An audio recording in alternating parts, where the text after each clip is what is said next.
আসসালামু আলাইকুম সবাইকে, আশা করি সবাই ভালো আছেন। আজকে আমি আপনাদেরকে একটা ইন্টারেস্টিং অ্যাক্টিভিটি দেখাবো, যেটা হচ্ছে কিভাবে গুগল শিটের মাধ্যমে আপনি অনেকগুলো সার্টিফিকেটস একসঙ্গে জেনারেট করতে পারবেন। এখন দেখুন যে আমরা কোনো ইভেন্ট যদি অর্গানাইজ করি, কোনো একটা ইভেন্টের ক্ষেত্রে বা কোনো একটা কম্পিটিশনের ক্ষেত্রে আমাদেরকে অবশ্যই কি করতে হয়, যে সার্টিফিকেটস জেনারেট করতে হয়। যদি আমরা সেটা অনলাইনের থ্রুতে বা পিডিএফ এর থ্রুতে যদি আমরা দিতে চাই আর কি, সেই ক্ষেত্রে আসলে কিভাবে একসঙ্গে অনেকগুলো সার্টিফিকেট অটোমেটিকলি জেনারেট করতে পারবো, সে বিষয়টাই আপনাদেরকে আমি দেখাবো। এখন দেখুন যে আমার যে কিউইসি, সে কিউইসিতে আমাদের যে ইভেন্ট হয়েছিল, সেটা হচ্ছে, ইভেন্টের নাম হচ্ছে ন্যাশনাল ল্যাঙ্গুয়েজ অলিম্পিয়াড। এবং সেই ইভেন্টে প্রায় পার্টিসিপেন্টস কিন্তু আমাদের স্টুডেন্টসরাই ছিল, 104 জনের মতো স্টুডেন্টস জয়েন করেছিল। সো সেই কম্পিটিশনের জন্য যেটা করতে হয়েছিল, আমাকে সার্টিফিকেট জেনারেট করতে হয়। সো এখন আমি কিভাবে করেছি সে বিষয়টা আপনাদেরকে দেখাবো। প্রথমত আপনারা আমার এখানে যে শিটটা দেখতে পাচ্ছেন, এখানে সার্টিফিকেটস এরগুলো লিঙ্ক দেখতে পাবেন। আমি আপনাদেরকে একটা লিঙ্কে জাস্ট গিয়ে দেখাই। এখানে লিঙ্কটা অলরেডি ওপেন করা আছে, সো এটাই দেখায় আপনাদেরকে। সো এই সার্টিফিকেটটা হচ্ছে আমার ওই ন্যাশনাল ল্যাঙ্গুয়েজ অলিম্পিয়াডের জন্য যে সার্টিফিকেটটা, পার্টিসিপেন্টসদেরকে সার্টিফিকেট দিতে হলো। আবার রাউন্ড 1 রাউন্ড 2-তে যারা পার্টিসিপেন্টস, যারা হচ্ছে রাউন্ড 1 রাউন্ড 2-তে গিয়েছিল, তাদের জন্য আবার আলাদা করে সার্টিফিকেট ক্রিয়েট করতে হয়, যেখানে হচ্ছে তাদের স্কুলের নেম ছিল, র্যাঙ্ক ছিল। ঠিক আছে? সো ওই র্যাঙ্ক বা স্কুল নেমগুলো এখানের মধ্যে অটোমেটিকলি কিন্তু চলে এসেছিল, মানে একটা এক্সটেনশন ইউজ করার কারণে গুগল শিটের মাধ্যমে। ওকে, এখন হচ্ছে আমি আপনাদেরকে দেখাই যে যখন আপনি একটা সার্টিফিকেট তৈরি করবেন, অবশ্যই সেই টেমপ্লেটটা তৈরি করার সময় এটা তো খালি রাখতেই হবে। আর যদি আপনি এরকম অটোমেটিকলি জেনারেট করতে চান, আমি সবার আগে আপনাদেরকে একটু দেখাবো যে আমি কি টেমপ্লেটটা যেখানে তৈরি করেছি আর কি, সেই টেমপ্লেট এখানে দেখাচ্ছি।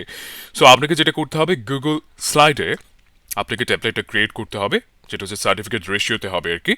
সেখানের মধ্যে আপনার যে বিষয়গুলো আপনার উল্লেখ করতে চাচ্ছেন সার্টিফিকেটসের, ওখানে র্যাঙ্ক হতে পারে, স্কুল নেম হতে পারে, বা যে কোনো কিছু, বা স্টুডেন্টসের নেম তো অবশ্যই থাকবে।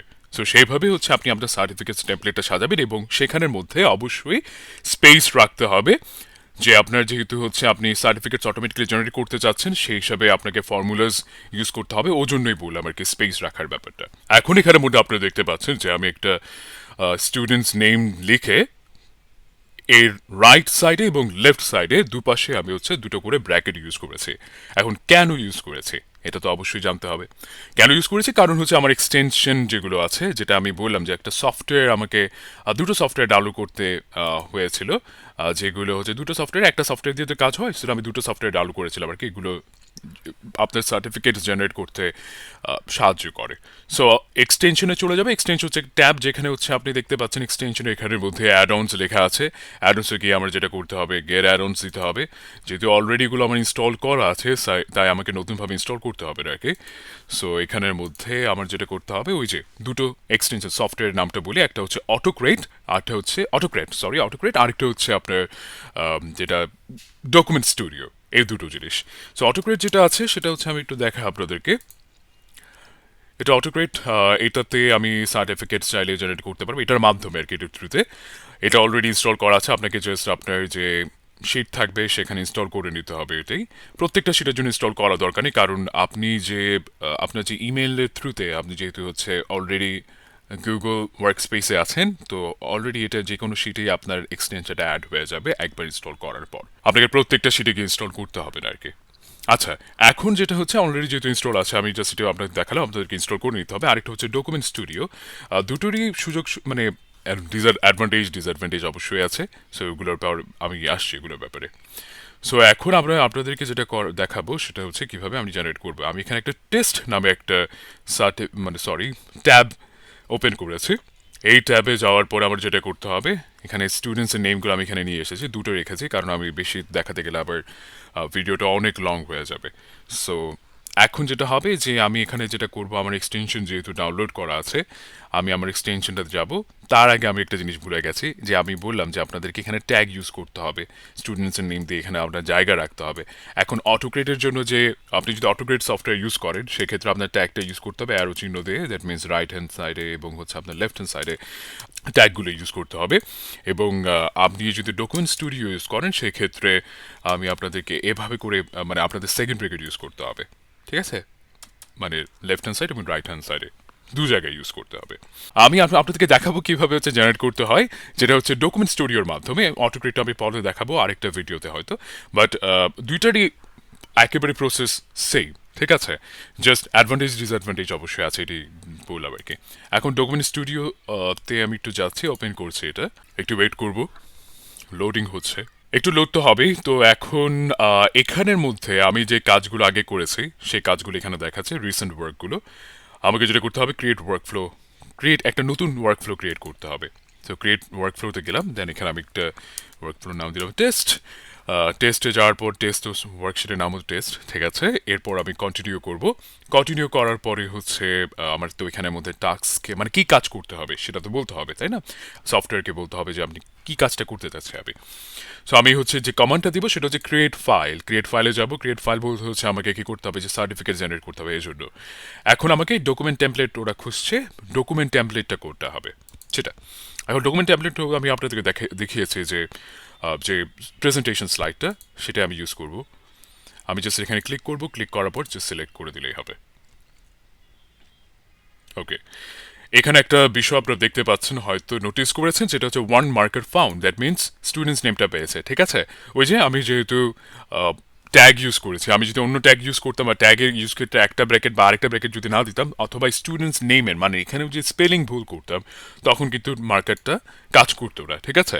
তো আমার এখানের মধ্যে আমি যে সেলে যে নামটা লিখেছি, এই যে এখানের মধ্যে, সেই নামটাও কিন্তু এখানেও থাকতে হবে, স্টুডেন্টস নেম। দ্যাট মিনস আমি যদি এখানে এসটা না দিই, স্টুডেন্ট নেম যদি বলি, তখন হয়তো কিন্তু কি হয়ে যাচ্ছে, ওই যে আপনার ট্যাগটা কাজ করবে না। আচ্ছা, এখন আমি এখানের মধ্যে আপনাদেরকে যেহেতু বলে দিয়েছি এটা কিভাবে কাজ করে, স্টুডেন্টস নেমটা, এখন আমি এখানে চলে আসি। এখানে চলে আসার পরে আমার কোথায় ফাইলটা সেভ হবে সে ব্যাপারটা তো লিখে দিতাম, মানে বলতে হবে, তাই না? সেই ফাইলটা আমার এখানে যাবে টেস্টে, আমি সিলেক্ট করলাম, সিলেক্ট করার পরে আমার আউটপুট ফাইলের নাম কি হবে। এখন আমি চাচ্ছি হচ্ছে আমার আউটপুট ফাইলের নাম, যদি আমার ইভেন্টের ক্ষেত্রে হয় তাহলে সেই প্রত্যেকটা ফাইলের নাম ইভেন্টের নাম হয়ে যাবে, ঠিক আছে? For example national language olympiad, so এই নামে হচ্ছে প্রত্যেকটা ফাইল জেনারেট হবে। আবার আমি যদি যাই যে প্রত্যেকটা স্টুডেন্টসের নামে হচ্ছে ফাইলটা জেনারেট হোক, সেই ক্ষেত্রে আমাকে যেটা করতে হবে, স্টুডেন্টসের যে ট্যাগটা আমি ইউজ করেছি স্টুডেন্টস নেমের ক্ষেত্রে, সেই নেম ট্যাগটা এখানের মধ্যে আমি ইউজ করে ফেলবো। সো আউটপুট ফাইল নেম এখানে দিয়ে দিলাম। এক্সপোর্ট ফরম্যাটটা কি হতে পারে, সেটা হচ্ছে পিডিএফ হবে, গুগল স্লাইড তো হবে না, পিডিএফ হবে। সো এক্সপোর্ট করতে গিয়ে আচ্ছা ওকে, আপনি যদি গুগল স্লাইডটা দিয়ে দেন সেক্ষেত্রে হয়ে যাবে, গুগল স্লাইডে চলে আসবে। আর পিডিএফ দিলে পিডিএফ, আমি তো পিডিএফ আছে এক্সপোর্টের ক্ষেত্রে, সো পিডিএফটাই আসবে। এখন যেটা করব যে আমি ডান দিয়ে দিব, আর কোনো কাজ নেই আমার। কন্টিনিউ করব, কন্টিনিউ করার পর হচ্ছে সেভ দিতে হবে, সেভ ওয়ার্কফ্লো নাকি সেভ এন্ড রান। আমি চাচ্ছি ওয়ার্কফ্লোটা সেভ হলে তো সেভ হয়ে যাবে, রান হবে না, তো আমি সেভ এন্ড রান দিব। সেভ এন্ড রান দেওয়ার পর এটা কাজ শুরু করে দেবে, একটু কিছুক্ষণ ধরে আমাদেরকে একটু ধৈর্য ধরতে হবে। রান ওয়ার্কফ্লো আসছে, আমরা একটু দেখছি, গুগল শিটের সাথে কানেক্টেড হয়েছে এবং এখানে দেখছি কিছু লেখা চলে আসলো, তাই না? Document studio file status. আচ্ছা, এখন এখানের মধ্যে আপনি একটা জিনিস দেখতে পাচ্ছেন, হয়তো ইমেল কোটা 25 রেসপন্স, ডকুমেন্ট কোটা 23 ডকুমেন্টস। আমি এর আগে যেহেতু দুটো জেনারেট করে ফেলেছিলাম, সেজন্য এখানের মধ্যে 25টার মতো আপনি একসঙ্গে জেনারেট করতে পারেন। বাট এখানের মধ্যে এখন আমার 23টা দেখাচ্ছে, যেহেতু আমি দুটো জেনারেট করে ফেলেছি, কারণ এটা হচ্ছে প্রিমিয়াম। দ্যাট মিনস প্রিমিয়াম মডেলে আছে, নট প্রিমিয়াম।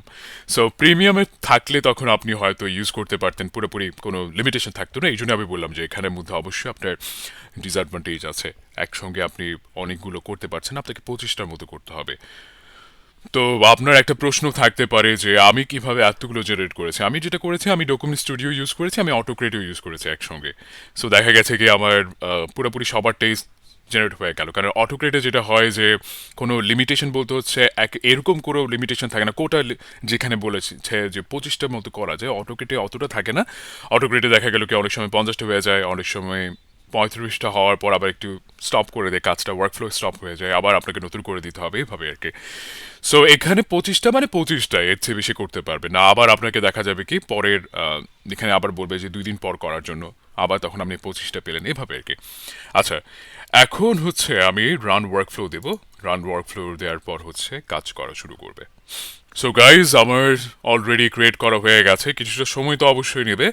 দেন আমি এটা জাস্ট ক্লোজ করে দেব। ক্লোজ করে দেওয়ার পরে আমি দেখব যে এখানের মধ্যে তৈরি হয়েছে কিনা। দেখুন আমি যে ফাইলের নেমটা আউটপুট ফাইল নেম যে ওই যে ট্যাগটা ইউজ করেছিলাম সেভাবেই প্রত্যেকটা ফাইল জেনারেট হয়ে গেছে। যেমন এখানে আপনি দেখতে পাচ্ছেন যে নাম দিয়ে জেনারেট হয়ে গেছে। ঠিক আছে, আমি যখন এখন যাব আমি দেখতে পাবো যে আবার অলরেডি ক্রিয়েট হয়ে গেছে একই জিনিস।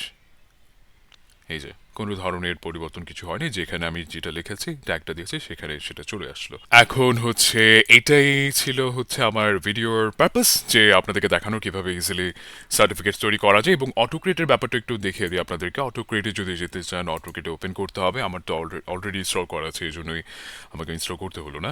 অটোক্রেটে যাওয়ার পরে হচ্ছে আমি একটু ওয়েট করব। ওকে, ওয়েট কর। এখানে অলরেডি আমার আগে যেহেতু করা ছিল এই জন্য এক্সিস্টিং জবস দেখাচ্ছে। এখানে আবার ওয়ার্কফ্লো বলে না, এখানে আবার নিউ জব বা এক্সিস্টিং জবসের ব্যাপারটা বলে। এক একটাতে এক এক রকম কথা।